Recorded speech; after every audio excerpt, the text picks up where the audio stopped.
okay যোৱা বছৰত অহা আৰু এটা কোৱেশ্চন আছে এই কোৱেশ্চনটো আমি ডিসকাস কৰিম সো আপোনালোকে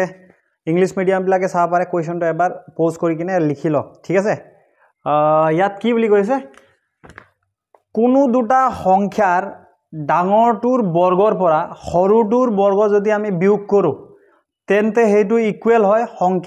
সংখ্যা দুটাৰ পাৰ্থক্যৰ সমান সংখ্যা দুটাৰ যোগফল উলিয়াব লাগে যোগফল কি হ'ব এটা ইয়াত আমি মেইন আকো কৈছো আখৰি অংক যদি এনেকা যদি ওয়াৰ্ড দিয়া থাকে না আমি প্ৰত্যেকটো ওয়াৰ্ডটো ভাঙি ভাঙি বুজি পাব লাগিব মেইন কোৱেশ্চনটো আমি বুজি না পালে আমি ইয়াৰ সলিউশন উলিয়াব নোৱাৰিম আচ্ছা ইয়াত বৰ্গ মানে কি হয় বৰ্গ মানে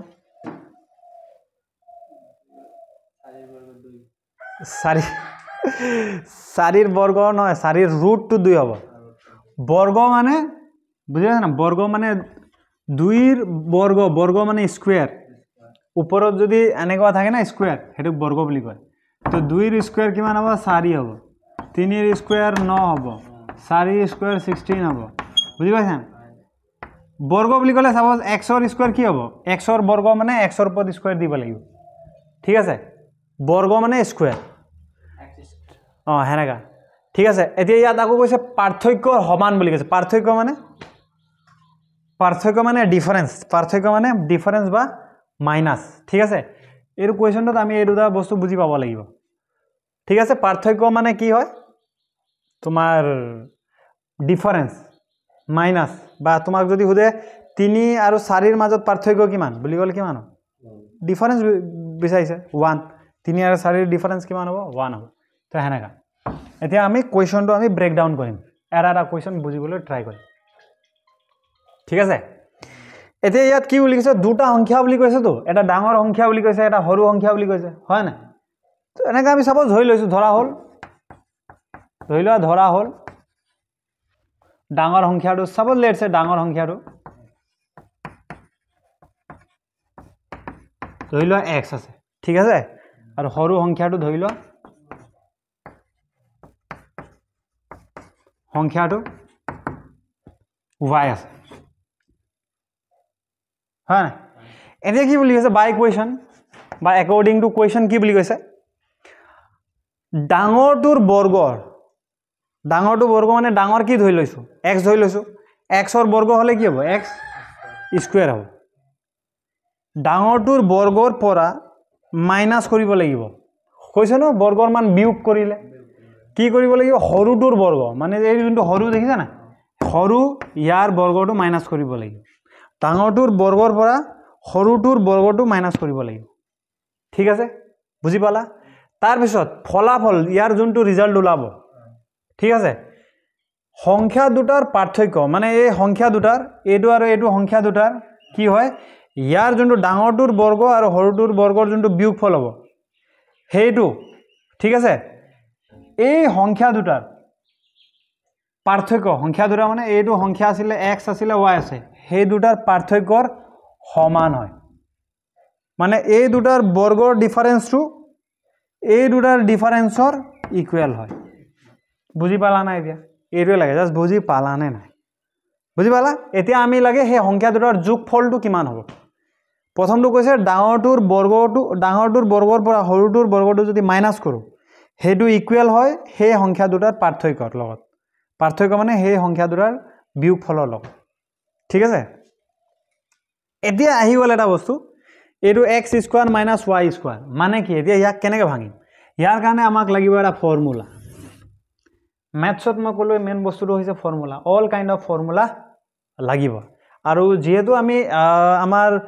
WhatsApp গ্ৰুপ এটা খুলিছো WhatsAppত সো আমি গুটেখিনি ফৰ্মুলা আমি তাত দি আছো মানে আপোনালোকে ফৰ্মুলাটো ডেইলি বেসিছত মুখস্থ কৰক ফৰ্মুলা যদি নাথাকে তেতিয়া আপোনালোকৰ প্ৰবলেম হ'ব ম্যাথছত বুজি পাইছেনে ফৰ্মুলা আপোনাৰ মাল্টিপ্লিকেশন টেবল এইবিলাক গুটেখিনি লাগিব ফৰ্মুলাটো লাগিব ফৰ্মুলা নহলে তো ম্যাথছ আমি কৰিব নোৱাৰিম কম্পিটিটিভ এক্সামত আমি গৈ কিনে আমি কোৱেশ্চন সলভ কৰিব নোৱাৰিম বুজি পাইছেনে ফৰ্মুলাটো লাগিব এটো কি ফৰ্মুলাত আছে x square minus y square কি ফৰ্মুলা আছে এটো তো ডাইৰেক্ট ফৰ্মুলাত আছে x square minus y square এটা ফৰ্মুলা ইকুৱেল টু কি হয় গম পাইছানে x প্লাস y হয় আৰু এটা x মাইনাস y হয় ইয়াক এনেকাও লিখিব পাৰা যে a square minus b square formula a square minus b square formula মানে কি হয় a প্লাস b হয় whole into a minus b হয় এর ফর্মুলাত আছে বুঝি পালা যদি এটা সংখ্যা স্কয়ার আর বেলেগটো এনেকা স্কয়ার ডিফারেন্স আছে তে তাক এবাৰ প্লাস কৰা আৰু এবাৰ মাইনাস কৰি পূৰণ কৰি হেৰু ফর্মুলা আছে বুঝি পাইছা না এটো x square minus y square এটো ফর্মুলা আছে কি ফর্মুলা এটো হ'ব x প্লাস y হ'ব ইয়াক যদি ভাঙা আৰু এটা এবাৰ কি হ'ব x মাইনাস y হ'ব এটো লেফট হ্যান্ড সাইডে এটো ফর্মুলা আছে মই ভাঙি দিলো ইকুয়াল টু এটা রাইট হ্যান্ড সাইডে লিখা এটো x মাইনাস y ঠিক আছে এটো দিলো এতিয়া সোয়া এতিয়া আমাক সোয়া আমাক কি লাগে আমাক লাগে কি এতিয়া কোয়েশ্চন সংখ্যা দুটাৰ যোগফল কিমান হয় যোগফলটোৱে লাগে হা না এটো সোয়া সংখ্যা দুটাৰ যোগফল আছে না এতিয়া সোয়া এই আমাক সংখ্যা দুটাৰ যোগফলটো লাগে তো এই সংখ্যা দুটাৰ যোগফলটো ইয়াত লিখা x প্লাস y টো ইয়াত লিখা আর এই x প্লাস y লগত লাগি থকা এই যোনটো আছে না পূরণ হৈ আছে না লগ লাগি আছে মানে পূরণ হৈ আছে সদায় মনত ৰাখিবা এটোক হেৰু সাইডে লৈ যোৱা এতে এই পাৰ্টটোক যদি হেৰু সাইডে লৈ যোৱা মই আগতো কৈছো যে লেফট হ্যান্ড সাইডৰ পৰা ৰাইট হ্যান্ড সাইডলৈ কোনোবা এটা সংখ্যা হোক বা কোনোবা এটা পাৰ্টটোক তুমি যদি লেফট হ্যান্ড সাইডৰ পৰা ৰাইট হ্যান্ড সাইডলৈ লৈ গৈছা তেতিয়া সদায় তাৰ চিনৰ চেঞ্জ হয় প্লাস টু মাইনাস হ'ব মাইনাস টু প্লাস হ'ব পূৰণটো হৰণ হ'ব হৰণটো পূৰণ হ'ব বুজি পাইছা না হেৰু মানে এটো পূৰণ হৈ আছে লগ লাগি আছে মানে পূৰণ হৈ আছে তো পূৰণটো ইফালে গলে কি হ'ব পূৰণটোক যদি ৰাইট হ্যান্ড সাইডে লৈ যাও কি হ'ব হৰণ হ'ব হৰণ মানে সদায় মনত ৰাখিবা ৰাইট হ্যান্ড সাইডে যি থাকিব তাৰ তলত আহিব হৰণ মানে তলত বহিব তো ইয়াক আমি যেহেতু কোয়েশনত কৈছে যোগফলটো উলিয়াব লাগে এই যোগফলটো ইয়াত ৰাখি এতিয়া মই এই বস্তুটো হেৰু সাইডে লৈ যাম হেৰু সাইডে already x minus y already আছে ঠিক আছে আছে ই পূৰণটো ইফালে গলে কি হ'ব হৰণ হ'ব হৰণ মানে সদায় ভগ্নাংশৰ চিন আহিব আৰু ই তলত যাব বুজি পাইছা এতিয়া সোৱা দুই ওপৰতো আৰু তলতো x মাইনাস y আছে তলতো x মাইনাস y আছে দুই ফালে একে আছে সেম সেম থাকিলে কি হ'ব কোটা কোটি যাব তো এইটোৱে ইয়াক হৰণ কৰিলে কি এটো হৰণ হৈ আছে না এতিয়া সোৱা তলতো দুই ওপৰতো দুই থাকিলে কি হ'ব দুয়ে দুই হৰণ কৰিলে কিমান বাৰ যাব একবাৰ যাব তো এইটোৱে ইয়াক হৰণ কৰিলে কিমান বাৰ যাব অবিয়াসলি একবাৰ যাব হয় না এক হ'ব বা কোটা কোটি যদি তুমি কৰা ইয়াকো এক হ'ব ইয়াকো কোটা কৰিলে এক হ'ব মানে ফাইনালি ইয়াৰ আনসাৰটো এক হ'ব মানে আমি গম পাই গলো যে ইয়াৰ সেই সংখ্যা দুটাৰ যোগফলৰ মান কিমান হ'ব এক হ'ব ঠিক আছে তো এতিয়া ইয়াত দিয়া আছে সো অপশন নাম্বার এর কোয়েশনটোত অপশন নাম্বার তোমার 1 2 হ'ব ইয়াৰ আনসাৰটো ঠিক আছে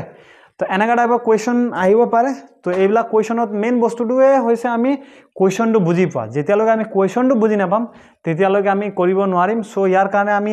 প্ৰেক্টিস লাগিব ডেইলি প্ৰেক্টিস লাগিব অলপ অলপ 1-2 ঘণ্টা সময় ম্যাথছকো দিব লাগিব কাৰণ জিকেটো আমি পঢ়িলে হৈ যাব না কিন্তু ম্যাথছটো কাৰণ আমাৰ উইক পইণ্টটো ম্যাথছত আছে তেতিয়া